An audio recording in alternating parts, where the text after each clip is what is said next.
production et 20% dans la fonction support. Ce lundi 8 avril est célébrée la journée nationale des ambulanciers, un métier passion que va nous peindre ce soir notre invité.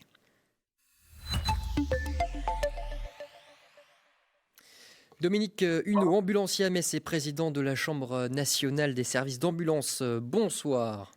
Bonsoir. Est-ce que vous m'entendez? Voilà, vous êtes avec nous en visio. Alors, cette journée nationale des ambulanciers a été créée en 2019 afin de valoriser la profession. Aujourd'hui encore, Dominique Huneau, est-ce que le métier est reconnu à sa juste valeur? Alors, tout à fait, on a fait cette opération de journée des ambulanciers pour faire connaître un peu notre métier, parce qu'on a encore une vision souvent de la part des populations et des élus aussi, de transporteurs sanitaires, de transporteurs, voilà. Donc en réalité, l'ambulancier, c'est bien plus que ça. L'ambulancier, c'est plus un professionnel de santé déjà, mais c'est aussi la personne qui va faire le lien entre le patient et le soignant. Le transport, en réalité, n'est qu'un élément dans la trousse à outils de l'ambulancier, complémentaire, mais à vrai dire, à l'heure actuelle, et vu les circonstances dans les hôpitaux, moins on arrive à transporter de monde à l'hôpital, mieux le système de santé se porte. Et là, l'ambulancier a un vrai rôle à jouer. Et c'est dans ce sens-là qu'on voulait profiter de cette journée et qu'on a mis en place avec la Chambre nationale des services d'ambulance cette opération d'immersion Vie ma vie d'ambulancier, de façon à faire connaître notre métier de façon plus précisément, et notamment aux élus qui ont répondu en nombre d'ailleurs pour venir aujourd'hui dans nos entreprises. Et oui, c'est le premier maillon de la chaîne de soins. Le quotidien est difficile, hein, entre les images choquantes, les accidents, etc. C'est quoi le plus compliqué à gérer quand on est ambulancier? Ce qui est compliqué en réalité, c'est qu'un ambulancier, l'ambulance, ça fonctionne 24 heures sur 24, 7 jours sur 7. Donc, ça implique une certaine implication dans la vie professionnelle, des fois un peu au détriment de la vie familiale. C'est quelque chose qui est maintenant un petit peu compliqué, qui est plus très à la mode, et des fois pas encore assez valorisé. Et ça fait partie des combats que l'on mène pour essayer de faire justement reconnaître un petit peu aussi cette pénibilité au niveau de notre branche d'activité. Un métier à la fois très technique, il faut savoir utiliser le matériel, connaître les bons gestes, mais aussi très relationnel pour avoir les bons mots avec les personnes prises en charge.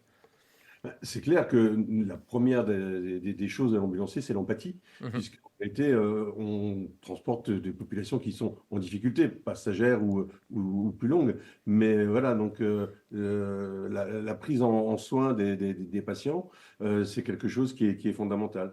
Mais c'est vrai aussi maintenant quand ils sont dans le véhicule, mais c'est vrai aussi quand on les amène, on les accompagne à l'hôpital, c'est vrai aussi quand on est chez eux pour éventuellement faire des soins ou alors des diagnostics ou des bilans. Alors l'accès aux soins pour tous est vital, hein, bien évidemment. Que représente la branche en Moselle? A-t-on assez de professionnels sur le département?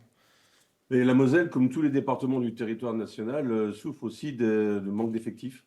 Au niveau national, c'est plus de 10 000 ambulanciers qui manquent. Au niveau de la Moselle, c'est plus d'une centaine d'ambulanciers qui manquent, de façon à pouvoir répondre dans les meilleures conditions aux besoins de la population.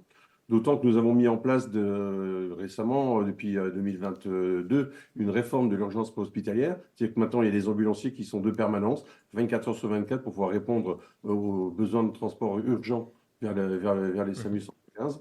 Et là, ça nécessite aussi du personnel. Donc, ce qui fait aussi qu'on a une demande de conducteurs ambulanciers, d'ambulanciers diplômés qui est croissante.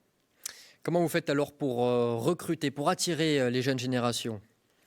Alors, on travaille sur beaucoup de domaines. Donc, notamment, je rentre à l'instant, j'étais ce matin à Paris, signer une convention avec France Travail, donc ancien Pôle emploi, justement pour essayer de dynamiser les relations entre les ambulanciers et France Travail, pour essayer de trouver des candidats.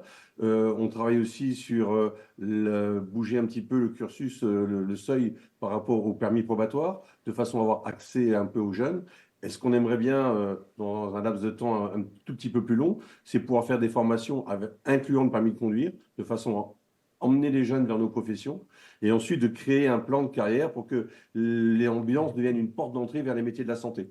Donc, on commence par ambulancier, qu'on finisse aide-soignant, infirmier, ou qu'on puisse continuer sa vie aussi dans l'hôpital. De faire une carrière complète pour attirer les jeunes vers nos professions, mais aussi les professions de la santé en général.